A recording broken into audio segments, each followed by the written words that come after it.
अछु कोलकातार भवानीपुर अंचल रे।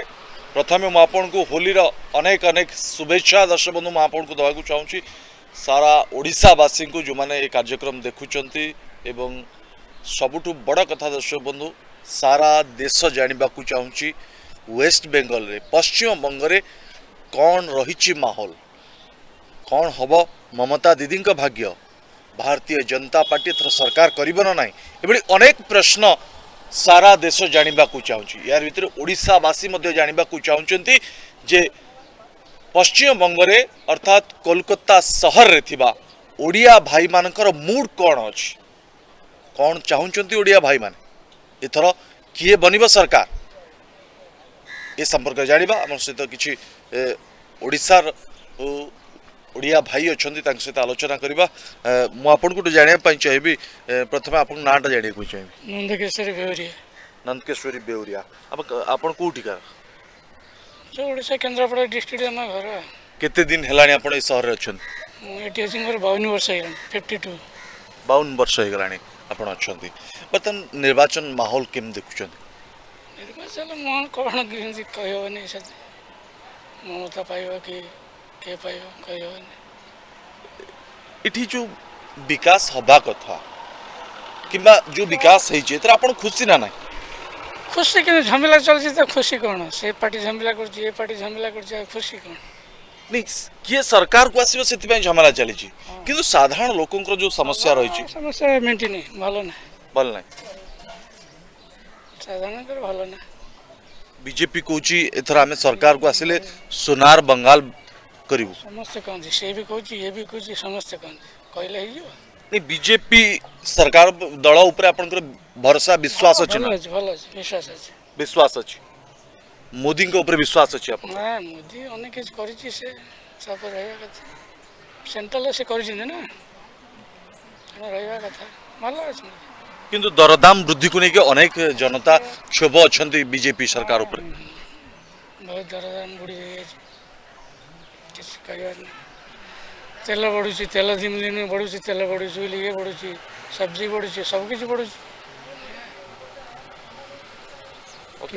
किसी भी मोदी की खराब होउछंती काहे की खराब होउछ महामंडल तो देखु ना ना मुसलमान तो देखु ना इठी जाति धर्म को लेके राजनीति होउछि किसी राजनीति नाही चले भीतर भीतर चले से ता पार्टी देखुछि ये ता पार्टी देखु चलछि ओडिशा और बेंगल भीतर कोन फरक देखुछन आपण ओडिशा बंगाल एमती तो ओडिशा बंगला भीतर दुस्थिता अछि आगुरी भी जतले चली नथला ये भी तो कहला तो सैन्य तू ने आम ओडिशा सैन्य आमको नहीं से अनेक दिन आगे कथा से भी तो थिला बेलू अच्छी दुश्मनी ऐसा चली भल आपन खुशी रे छन तो मु बर्तन खुशी रे मु एका खुशी रे रहले हे जीव समस्त खुशी हवा दरकार ना मु तो एकला खुशी हला होने समस्त किंतु खुशी रे नांती समस्त खुशी केम रे गरीब समस्त खुशी के पानी पाउने के से पाउने के चाल पाउने 10 कोटी देला से किए को आम पाइनु बाहर देश जो पड़ा देश गुड़ाक से गुड़ा तो किए पाई ना ना किए को आम पाइने से कुछ पाइने चलती आपन आशा जे बीजेपी एथर सरकार को आसे जो समस्या अच्छी साधारण लोकंकर से समस्या समाधान हो बोली कहवाटा ठीक नुह जी सीट रे जी बसला सी भी किसी भल करने चाहूँगी किए भी खराब कर सी भल कर किसी मान अच्छे बर्तमान तो भल कर चलती ना बीजेपी बीजेपी दल पर ओडिया लोक जो बसवास करवासी अच्छा विश्वास अच्छी भरोसा अच्छी यदि सरकार बदले अर्थात बीजेपी सरकार को आसे पश्चिम बंग रे ताले राजनीति सरगरम हवा सहित लोकंकर विकास को अधिक गुरुत्व दो बोली लोक विश्वास भरोसा करुँच आउ जड़े ओडिशार भाई अच्छा सहित आम कथबार्ता हवा से कौन चाहूँगी एथर आपन को जानिया चाहिए जे पश्चिम बंग निर्वाचन सरगरम अच्छी ये विकास और धर्म को लेकिन राजनीति जोरदार चली किए विकास करिवो एवं किए धर्म सहित रहिवो देखो आम कहबू आमर जो पार्टी आसुना कहीं आम जी भल कर सी आम भल धर्म देख धर्म समस्ते नहीं कि अच्छा କିନ୍ତୁ ଧର୍ମକୁ ନେଇକି ଚଳିଲେ ତ ଆମର ଘର ସଂସାର ସବୁ ଚଳିବନି। ଆମେ ଚାହିଁବୁ ଯେମିତି ଆମେ ରୋଜଗାର କରିକି ନିଜ ପରିବାର ଫ୍ୟାମିଲି ପୋଷିପାରିବୁ ସେଇଆ। ଯେକୌଣସି ପାର୍ଟି ଆସୁ, ଯିଏ ଯେଉଁ ପାର୍ଟି ଆସିକି ଭଲ କାମ କଲା ତାକୁ ଆମେ ସପୋର୍ଟ କରିବା। କିନ୍ତୁ ମମତାଙ୍କ ସରକାର ତ ଏଠି ଲଗାତାର ସମୟ ଧରିକି ଅଛି। ମମତାଙ୍କ ସରକାର ଉପରେ ଆପଣଙ୍କର ବିଶ୍ୱାସ ଭରସା ଅଛି ନା ନାହିଁ? ଦେଖନ୍ତୁ ଭରସା କହିବି ମୁଁ କେମିତି କୁହନ୍ତୁ, ଆମେ ତ ହେଲୁ ଗୋଟେ ଲେବର କ୍ଲାସ୍ ଲୋକ। ଆମେ ଚେଷ୍ଟା କରିବୁ ଆମର ଯେମିତି କାମ ଧାମ ଯେମିତି ଭଲରେ ଚାଲୁ, ଯେମିତି ଆମର ଖାଇବା ପିଇବା ପାଇଁ ଯାହା ଦରକାର ଯଦି ଟିକେ ଶସ୍ତା ହୁଅନ୍ତା ସେଇଟା ଭଲ। କିନ୍ତୁ ବିଜେପି ଆସୁ କିମ୍ବା ଟିଏମସି ଆସୁ, ସେଥିପାଇଁ ଆମେ କୌଣସି ଇଏ କରିବା ନୁହଁ। ଏ ଯେଉଁ ପ୍ରବାସୀ ଓଡ଼ିଆ ମାନେ ଅଛନ୍ତି, ଓଡ଼ିଶାରୁ ଆସିକି ପଶ୍ଚିମବଙ୍ଗରେ ଅଛନ୍ତି, କୋଲକାତା ସହରରେ ଅଛନ୍ତି, ସେମାନଙ୍କର ସମସ୍ୟା ସମାଧାନ ହେଉଛି ନା ନାହିଁ? ଏଠି ସମାଧାନ ସେମିତି କିଛି ହେଇପାରୁନି। ଆମ ପାଇଁ କୌଣସି ସୁବିଧା ନାହିଁ। ଆଜି ଧରନ୍ତୁ ଆପଣଙ୍କ ପାଖରେ ଆମେ କାମ କରୁଛୁ, ଆମେ ଖାଉଛୁ। ଆପଣ କେତେ ବର୍ଷ ହେଲା ଏଠି ରହିଲେ? 35-36 ବର୍ଷ ହେଲା। 35-36 ବର୍ଷ ହେଲା। ଓଡ଼ିଶାର କେଉଁଠି ଆପଣ ଆସନ୍ତି? ଢେଙ୍କାନାଳ। ଢେଙ୍କାନାଳରୁ ଆସନ୍ତି। ମମତାଙ୍କ ସରକାର ଉପରେ ଆପଣଙ୍କର ଭରସା ଅଛି? ଯେତେବେଳେ ଦେଖନ୍ତୁ ଯେତେବେଳେ ସେ ପ୍ରଥମ ଆସିଲେ ସେତେବେଳେ ଭରସା ଥିଲା, କିନ୍ତୁ ଭାବିଥିଲେ ଆମ ଗରିବ ପାଇଁ କିଛି ଗୋଟେ କାମ ହେବ, କିନ୍ତୁ କିଛି କୌଣସି ସୁବିଧା ନାହିଁ ଆମ ପ୍ରବାସୀଙ୍କ ପାଇଁ। ପ୍ରବାସୀଙ୍କ ପାଇଁ ନା, କୌଣସି ସୁବିଧା ନାହିଁ। କିନ୍ତୁ ମାହୋଲ ତ ଗୋଟେ ପ୍ରକାରର ଏଠି ମମତା ବାନାର୍ଜୀଙ୍କ ତାଙ୍କର ସେଇଟା ଯେହେତୁ ତାଙ୍କର ଏଇଠି ଚେରମୂଳ ସବୁ ଏଇଠି। ହଁ। ଆଉ ଏଠି ଯଦି ମୋଦିଜୀ ଆସନ୍ତି ତାଙ୍କର ଏଠି ମୂଳ କିଛି ନାହିଁ। ସେମିତି ଆମେ କାହା ଉପରେ ଭରସା କରିବା? ବର୍ତ୍ତମାନ ଯିଏ ଅଛି ତାରି ଉପରେ ଭରସା କରିବା, ଯେଉଁ ଗଛ ମୂଳ ଅଛନ୍ତି ତାକୁ ଭରସା କରିବା। ଆଚ୍ଛା। କିନ୍ତୁ ଆଶା ତ ସମସ୍ତେ ରଖୁଛନ୍ତି ମୋଦି ଆସିଲେ ଭଲ, କିନ୍ତୁ ମୋଦି ଆସିଲେ ଭଲ, କିନ୍ତୁ ମୋଦି ଆସିକି ଫେରେ କ'ଣ କରିବେ ଏମିତି ଆଉ। କେନ୍ଦ୍ରରେ ଯେଉଁ ମୋଦିଙ୍କ ସରକାର ଅଛି, ଏତେ ସିଏ ଆମ- ଯେଉଁ କାମ କରୁଛନ୍ତି ମୋଦି ଭଲ- ସରକାର, ଭଲ। ସେଥିରେ ସନ୍ତୁଷ୍ଟ ନା? ସନ୍ତୁଷ୍ଟ। କେଉଁ କାମରେ ଆପଣ ସନ୍ତୁଷ୍ଟ ଅଛନ୍ତି? ଆମର ଦେଖନ୍ତୁ କେନ୍ଦ୍ରରେ ଯେକୌଣସି ସାହାଯ୍ୟ ସହାୟତା ପାଇଁ ସେ ସବୁ ଯୋଗାଡ଼ କରିଛି। ଏ ଲକଡାଉନ୍ ହେଲା, ଏଇ ସବୁ ସଟ୍ଡାଉନ୍ ହେଲା, କୌଣସି ଅସୁବିଧା କରିନାହିଁ ଗରିବମାନଙ୍କୁ। ଖାଇବା ପିଇବା ଯେକୌଣସି ପ୍ରକାର ସେ ଚେଷ୍ଟା କରିଛି। ଏମିତି ସେ ଆମେ କହୁଛନ୍ତି ମୋଦି ଆସିଛି ତେଲ ଦାମ ବଢ଼ିଯାଉଛି କିମ୍ବା କୌଣସି ସବଜି ଆନାଜ ସବୁ ବଢ଼ିଯାଉଛି, କହିବା ଭୁଲ। ଏତେ ଲୋକଙ୍କୁ ସେ ଆଣିକି କେଉଁଠୁ ଦେବ? ସିଏ ବି ତ କୌଣସି ପ୍ରକାର ଆମରି ପାଖରୁ ନେଇକି ଆମକୁ ଦେବ। ତାହେଲେ ଆମେ କେମିତି କହିବା ଯେ ମୋଦି ପାଇଁ ଆମ ଜିନିଷ ଦାମ ବଢ଼ୁଛି ନା ଏ ବଢ଼ୁଛି? ଆପଣ ମନ ବୁଝେଇ ସାରିଲେଣି ଯେ ଏଥର ପଶ୍ଚିମବଙ୍ଗରେ ମୋଦି ସରକାର ହବ? ହେଲେ ଭଲ, ହବ ନାହିଁ ଆମେ ତ କହିପାରିବୁନି, ହେଲେ ଭଲ। ଏଟା କାହିଁକି ପଶ୍ଚିମବଙ୍ଗ ନା ପୁରା ଇଣ୍ଡିଆ ଚାହୁଁଛି ଯେ ପୁରା ମୋଦି ସରକାର ହେଲେ ଭଲ। ବିଜେପି ଉପରେ ଆପଣଙ୍କର ଭରସା ଅଛି? କିନ୍ତୁ ଆସିବା ପରେ ସିଏ କେମିତି କରିବେ ଆମେ କେମିତି କହିବା? ଆମେ ବି ତ ଦିଦି କି ସପୋର୍ଟ କରିଥିଲେ, ଦିଦି ଆସିଲେ ସିପିଏମ୍ ପାଖରୁ ଟିଏମସି ଆସିଲେ ଭଲ କରିବ, କିନ୍ତୁ ଆସି କ'ଣ କିଛି ନାହିଁ। ଯଦି ଆମର ଓଡ଼ିଆ ଭାଇ ଜଣେ ୟାଙ୍କୁ ପଚାରନ୍ତୁ, ଇଏ ବି କହିବେ ଆମେ ଏଇଠି ରହୁଛୁ ସବୁ।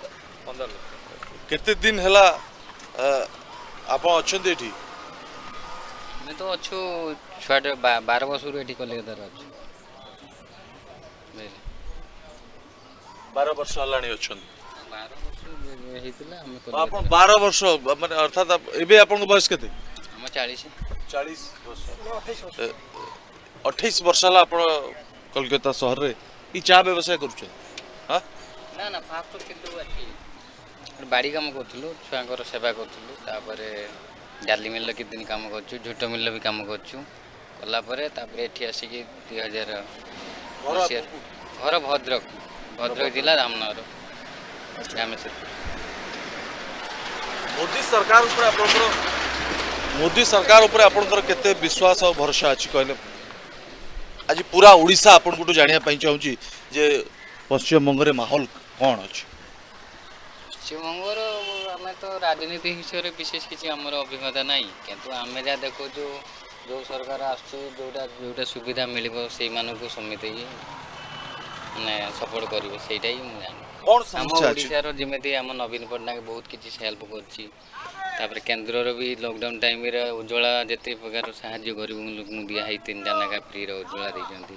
ପଇସା ବି 500 ଟଙ୍କା 1000 ଟଙ୍କା ଲେଖା ଦେଇଛନ୍ତି। ଚାଉଳ 50 କିଲୋ 500 ଟଙ୍କା ଲେଖା ଦେଇଛନ୍ତି। ସେଇ ହିସାବର ସପୋର୍ଟିଂ ଯେଉଁଟା ଲୋକମାନଙ୍କୁ ଯେଉଁଟା ଭଲ ଲାଗିବ ସେଇଟା ସେମାନେ ଚାହିଁବେ ଆଉ।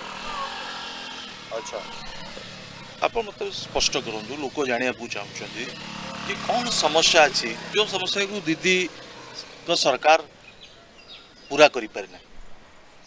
ଏମିତି କ'ଣ ଗୋଟିଏ ସମସ୍ୟା କହୁଛ? ଦିଦି ସରକାର ଯେତେ ବର୍ଷ ହେଲାଣି କିଛି ଖରାପ ନାହିଁ ଅବଶ୍ୟ, କିନ୍ତୁ ପୁରା କ'ଣ କରୁଛି ସେଇଟା ଆମେ ଆଉ ଏତେ ଇଏ କରିପାରିବୁ ନା। ଆମେ ତ ଓଡ଼ିଶା ବାସିନ୍ଦା, ଆଜି ଅଛୁ କାଲି ନାହିଁ। କାହିଁକିନା ଯେତେ ଦିନ ହେଲା ରହିଛୁ, ତାପରେ ଆମର ଯେମିତି ଭୁବନେଶ୍ୱର ଆମ ଓଡ଼ିଶା ଉପରେ ବଙ୍ଗାଳୀମାନେ ଘର ଦ୍ୱାର କରି ରହିଛନ୍ତି, ଆମର ତ ଏଠି ସେମିତି ନାହିଁ। ଆମେ ତ ଏଠି ବାସିନ୍ଦା ନୁହଁ, ସେଇ ହିସାବରେ ଭୋଟର ନା ନାହିଁ? ନା ଭୋଟର ଏଠିକା ନୁହଁ, ଆମେ ଓଡ଼ିଶା ଭୋଟର। ଆପଣ ଏଥର ଭୋଟ ଦେବେ ନାହିଁ? ନା ଆମେ ତ ଓଡ଼ିଶା ବାସିନ୍ଦା। 28 ବର୍ଷ ହେଲା ଆପଣ ଅଛନ୍ତି ଏଠି, ଆପଣ ଭୋଟ ଆମେ ତ ସେଠି ଆମେ ଭୋଟର କରିଛୁ, ପୁଣି ଏଠି ଡବଲ କଲା ମାନେ କ'ଣ ଏଟା ଠିକ୍ ହବ କି କହୁନାହାନ୍ତି? ଓକେ, ଆପଣ ଖୁସି ଅଛନ୍ତି ଖୁସି ଆମେ ଅଛୁ। ଏଠି? ହଁ? ପରିବାର ଠିକ ଠାକ ଚାଲିଛି? ହଁ? କାହା ଉପରେ ବେଶୀ ଖୁସି ଅଛନ୍ତି, ମୋଦି ସରକାରଙ୍କ ଉପରେ, ବିଜେପି ଉପରେ ନା ଟିଏମସି ଉପରେ? ନା ଆମେ ଦେଖନ୍ତୁ, ଆମେ ଆପଣଙ୍କୁ ଗୋଟିଏ କଥା କହି ଆସୁଛୁ, ଏବେ ବି କହୁଛୁ, ଆମର ସରକାର ଯିଏ ବି ଆସୁନା କାହିଁକି ଆମେ ସମସ୍ତେ ସପୋର୍ଟ, ଆମର ହେଉଛି ଗରିବ ଲୋକ, ଆମକୁ ଯେଉଁମାନେ ହେଲ୍ପ କରିବେ ସେମାନଙ୍କ ଉପରେ ଆମେ ଖୁସି। ସିଧା କଥା। କିଏ ହେଲ୍ପ କରିବ? ଏଥର ତ ଆପଣଙ୍କ ପାଖରେ ସୁଯୋଗ ନା, ଜନତା ଜନାର୍ଦ୍ଦନଙ୍କ ପାଖରେ, ଯଦିଓ ଆପଣ ଭୋଟ ଦେବେ ନାହିଁ ଦିଦିଙ୍କୁ, କିନ୍ତୁ ମତାମତ ତ ଦେଇପାରିବେ। ତ ଦିଦି ଆମେ ତ ଏଠିକା ଭୋଟର ନୁହଁ, ଆମେ କାହିଁକି ଏ ବିଷୟରେ କିଛି କହିବା? ଆମର ଓଡ଼ିଶା ବାସିନ୍ଦା, ଓଡ଼ିଶା ଭିତରେ କହିବୁ ଆମେ ନବୀନ ପଟ୍ଟନାୟକ ଯେଉଁ ହିସାବରେ ଅଛି, ଏବେ ବି ଅଛି, ଏବେ ବି ଆଗକୁ ରହିବ, ଆଉ ସେଇ ହିସାବରେ ଆମେ ଚା ପିଇବା ପାଇଁ ସବୁ ଆସୁଛନ୍ତି ଆପଣଙ୍କ ପାଖକୁ, ସେମାନେ କ'ଣ କହୁଛନ୍ତି ସବୁ, ମାନେ ଏଥର ସରକାର କିଏ କରିବ?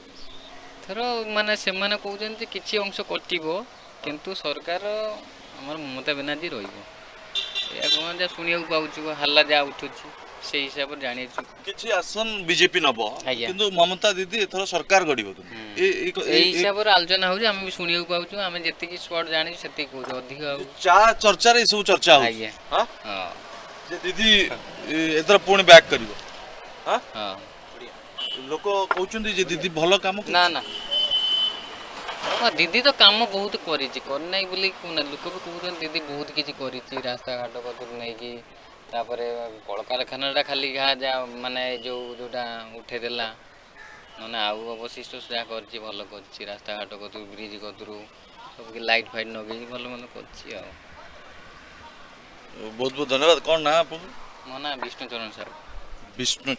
ବିଷ୍ଣୁଚରଣ ତାଙ୍କର ମତାମତ ଦେଉଥିଲେ ଯେ ଯଦିଓ ସେ ଏଠିକାର ଭୋଟର ନୁହନ୍ତି, କିନ୍ତୁ ଯାହା ଚା ଦୋକାନ କରିଛନ୍ତି, ସେ ଚା ଦୋକାନରେ ଯେଉଁ ଚର୍ଚ୍ଚା ହେଉଛି, ଯେତେବେଳେ ଚା ପିଇଲା ବେଳେ ପଶ୍ଚିମବଙ୍ଗବାସୀ, ଯେତେବେଳେ କୋଲକାତାର ସହରବାସୀ ଯେତେବେଳେ ଚର୍ଚ୍ଚା କରୁଛନ୍ତି, ତାଙ୍କର ସେଇ ଚର୍ଚ୍ଚାରୁ ସେ କହୁଛନ୍ତି ଯେ କିଛି ବିଜେପି ଆସନ ନେବ, ଯେହେତୁ 3ଟି ଆସନ ଥିଲା, ଏଥର ଜୋରଦାର ଲଢ଼େଇ କରୁଛି, ବିଜେପିର ଆସନ ସଂଖ୍ୟା बढ़िब, किंतु दीदी पुनर्बार सरकार गढ़िबे यही कथा चर्चा होची। आप कितना खुश है दीदी के ऊपर? दीदी के ऊपर तो हम तो खुश है नहीं। क्यों? जो तुष्टिकरण की राजनीति हो रहा है, आप देख ही रहे हैं। तुष्टिकरण की राजनीति क्या है? एक धर्म विशेष के कुछ आप देख रहे हैं। हम धर्म को लेकर राजनीति कौन कर रहा है, दीदी या बीजेपी? सारे पार्टी कर रहे हैं, सारी पार्टी। अच्छा, एक भी इससे अछूता नहीं है। अभी माहौल किस तरह जा रहा है? अभी 50-50 दिख रहा है। मतलब सरकार कौन बनाएगा? 50-50 कौन बनाएगा सरकार? अभी कुछ बोला नहीं जाएगा कौन बनाएगा। अच्छा, 50-50 अभी दोनों का पलड़ा एक जैसा है।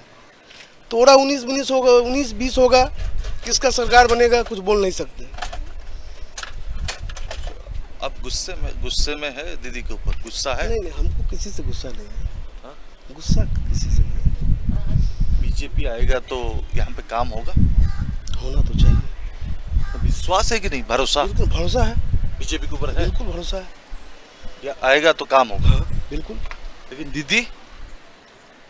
हम ऐसा कुछ बोल नहीं सकते, किसी के ऊपर हम सवाल नहीं उठा सकते। नहीं, डरते हैं क्या क्यों डरेंगे? दीदी नहीं, क्यों डरेंगे हम? तो डरने का कोई सवाल ही नहीं है। कोई पार्टी से डर नहीं है, किसी से डर बीजेपी नहीं के ऊपर भरोसा है? भरोसा देखिए, हम अगर हमसे पर्सनली पूछिएगा, हम उसका सपोर्टर है, हम पे भरोसा है। बीजेपी का सपोर्टर है? हाँ। कर्मी है? हाँ? बीजेपी का कर्मी? सपोर्टर है, कर्मी नहीं, सपोर्टर है, कर्मी नहीं। कर्मी नहीं, सपोर्टर। एक बात सारा देश जानना चाहता है, आप बोलिए कि ऐसा क्या है इधर जो काम नहीं हुआ है, दीदी करना चाहिए था, अभी तक नहीं कर पाए? इसलिए सब आदमी सब लोग गुस्से में है दीदी के ऊपर। अब की बार बीजेपी का सरकार ऐसा नारा लगा। राजनीति अगर करते हैं तो सबको साथ में हम लेके चलेंगे।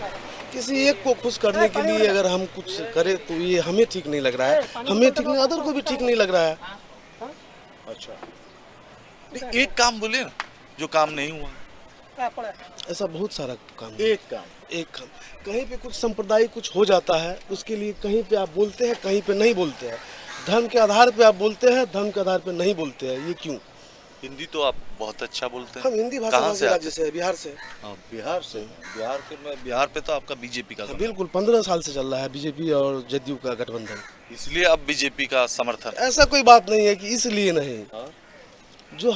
जो हम अपने दिल से सोच पा रहे हैं, जो देख पा रहे हैं, उस बेसिस पे हम इसको सपोर्ट कर रहे हैं। उड़िया दीदी के साथ नहीं है, उड़िया दीदी के साथ नहीं, बंगाल बिहारी दीदी के साथ नहीं है। देखिए बिहारी और उड़िया वो सब अलग बात है। हाँ। लेकिन यहाँ जो दिख रहा है वो हमसे बेटर आप जगह जगह जाके आप देख रहे हैं, आप कर रहे हैं, तो आप हमसे बेटर जानते हैं कि दिल में क्या है, बंगाला का दिल में क्या है।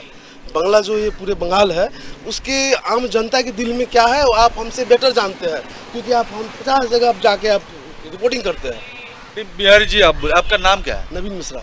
नवीन जी, आप बोले कि मोदी सरकार जब आए 2014 से पहले वो बोले थे कि 15 लाख रुपया हर अकाउंट में जाए। ऐसा कुछ नहीं बोले थे, आप देख लीजिए खोल करके। ऐसा कुछ नहीं बोले कि अगर पूरा काला पैसा आ जाए तो हर के अकाउंट में 15 लाख जा सकता है। तो आया क्यों नहीं? कहाँ से आएगा पैसा? काला पैसा? काला पैसा वो जो प्रोसेस है, प्रोसेस में लगा हुआ है। कब आएगा? एक छोटा सा निर्दोष को फंसा दे वो 20 साल तक जेल में रह जाता है। निर्दोष जो कोई दोषी नहीं किया है 20 साल तक वो जेल में रह जा रहा है, उसको बचाने के लिए कोई नहीं है।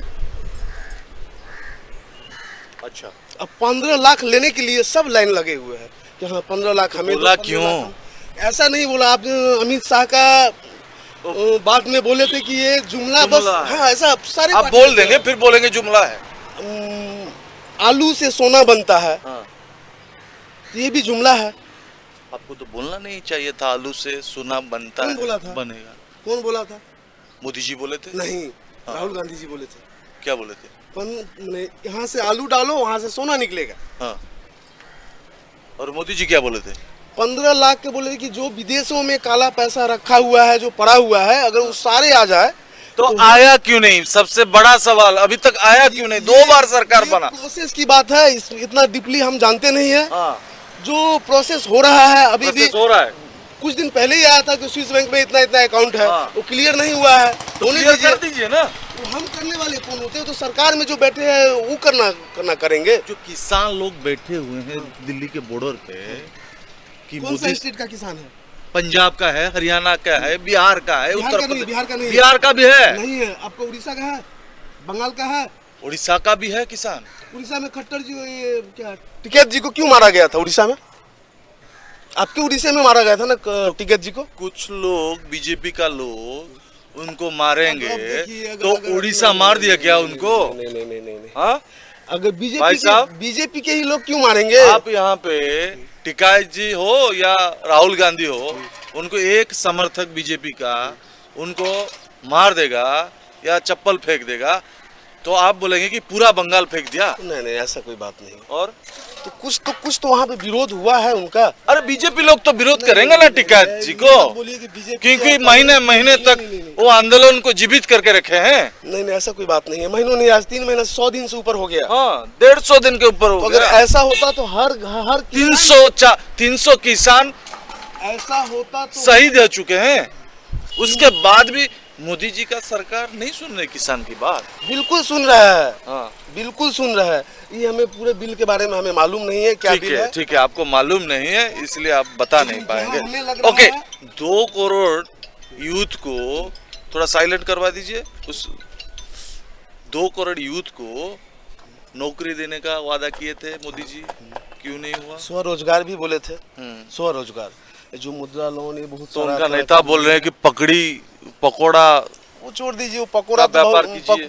पकोड़ा का तो बहुत सारा दीदी बोले थे कि पकोड़ा शिल्प बहुत नेता बहुत कुछ बोलते हैं। हर एक इलेक्शन की पीरियड में अलग अलग जगह पे अलग अलग नेता। नौकरी क्यों नहीं मिला?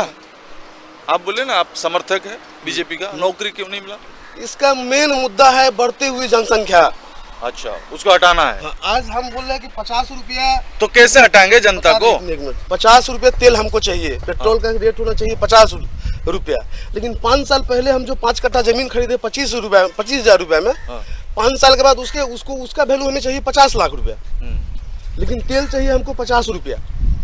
तो ये दोनों को कंपेयर आप नहीं कर सकते हैं। महंगाई बढ़ेगा, सारा चीज का दाम बढ़ेगा। आज चावल है 50 रुपये समथिंग, 5 साल के बाद क्या 50 रुपये ही होगा? बढ़ती हुई आबादी में जो क्या काम करते हैं आप? हम छोटा मोटा काम करते हैं। क्या क्या कौन सा काम करते हैं? छोटा काम कभी छोटा मोटा नहीं होता है, काम सब बड़ा होता है। हम सिविल कंस्ट्रक्शन में काम करते हैं। अच्छा, वो भी बड़ा काम है क्योंकि आप वो काम पे आपका परिवार चलता है। लेकिन अभी जो तेल का भाव है 100 से ऊपर हो गया, गैस का भाव 1000 से ऊपर हो गया, बहुत सारे स्टेट में 1000 से ऊपर हो गया। हाँ, उसमें खुश है आप? नहीं, महंगाई, बढ़ती हुई महंगाई पे तो हम खुश नहीं है। चाहे वो हम जिसका सपोर्ट करे उसको भी बोल रहा है कि बढ़ता हुआ महंगाई पे कंट्रोल होना चाहिए। कैसे हो ये हम नहीं कर सकते हैं, ये सरकार का काम है, केंद्र का काम है, राज्य का काम है। मिलके अगर कुछ कम सस्ता होता है तो आम पब्लिक, आम गरीब आदमी को फायदा मिलेगा। जो 25-25 यहाँ पे हेलीकॉप्टर घूम रहा है, बड़े बड़े सभा हो रहा है, ये किसके पैसे में हो रहा है? ये सारे पार्टी, अगर आज हम अगर हम किसी पार्टी का सपोर्टर है, हम कोई पार्टी का कर्मी नहीं है। हम जैसे बिहार का इलेक्शन हुआ, हमने बीजेपी को सपोर्ट करता है। हम कर्मी बोल के कुछ नहीं है कि इसका प्राइमरी मेंबर हो या ये हो, ये हमें कोई ये नहीं है। लेकिन बढ़ती हुई महंगाई तो थोड़ा कम होना चाहिए। कम होना चाहिए, बिल्कुल। तो मोदी जी से बोलिए। अभी तो आपके पास अब मीडिया देखिए, है। ये राज्य की आप इलेक्शन पे हमें पूछ रहे हैं। बढ़ती हुई महंगाई जब केंद्र पे हम सवाल उठाएंगे तो 2024 में हम बात करेंगे। कब उठाएंगे? 2024 के इलेक्शन के टाइम में हम सवाल उठाएंगे ना, अभी नहीं। अभी हम, ये राज्य की इलेक्शन है, इसमें हम कैसे बोल सकते हैं कि अरे महंगाई कम महंगाई करो? के लिए मोदी जी से सवाल करना क्या गलत है? तो मोदी जी मिलेंगे तो जरूर सवाल करेंगे। मीडिया तो आपके पास है। तो मोदी जी को तो हम अपील कर ही रहे हैं कि महंगाई कम होना चाहिए। हाँ, कम होना चाहिए, बिल्कुल। या कम कर दीजिए। कम होना चाहिए, मतलब करना चाहिए, जैसे भी हो महंगाई कंट्रोल होना चाहिए। अब जैसे करो, जैसे करो, लेकिन महंगाई कम होना चाहिए। नवीन जी बोल रहे थे। आपके साथ थोड़ा बात करेंगे। आइए आइए आइए। अरे भैया, ठीक है, पॉलिटिक्स की बात नहीं करेंगे। ओके, पॉलिटिक्स का बात नहीं करेंगे। अभी माहौल क्या है बोलिए ना। अभी माहौल के बारे में कुछ नहीं बोलना है। डरते हैं क्या पॉलिटिशियन को जो देश चलाते हैं? ठीक है दर्शक बंधु, आम किसी अनेक जनता सहित कथबार्ता होतुलु, ओडिया लोकों सहित कथबार्ता होतुलु, आ किसी बिहार जनता सहित कथबार्ता होतुलु। से माने केते खुशी अछंती ममता सरकार उपरे। अब बीजेपी आसिले अर्थात नरेंद्र मोदी सरकार केंद्र जो अच्छी केते खुशी ए बाबद आम आलोचना करते। दर्शक बंधु, प्रति समय कौन रही पश्चिम बंगर माहौल, जनता जनार्दन कौन चाहूँगी से संपर्क में लगातार भाव दर्शक बंधु आम आपन को अपडेट दे आसबू जे कहार पल्ला क्यों समय क्यों भाव भारी हो। आज खेला हो कार्यक्रम को बर्तमान रखा। नमस्कार।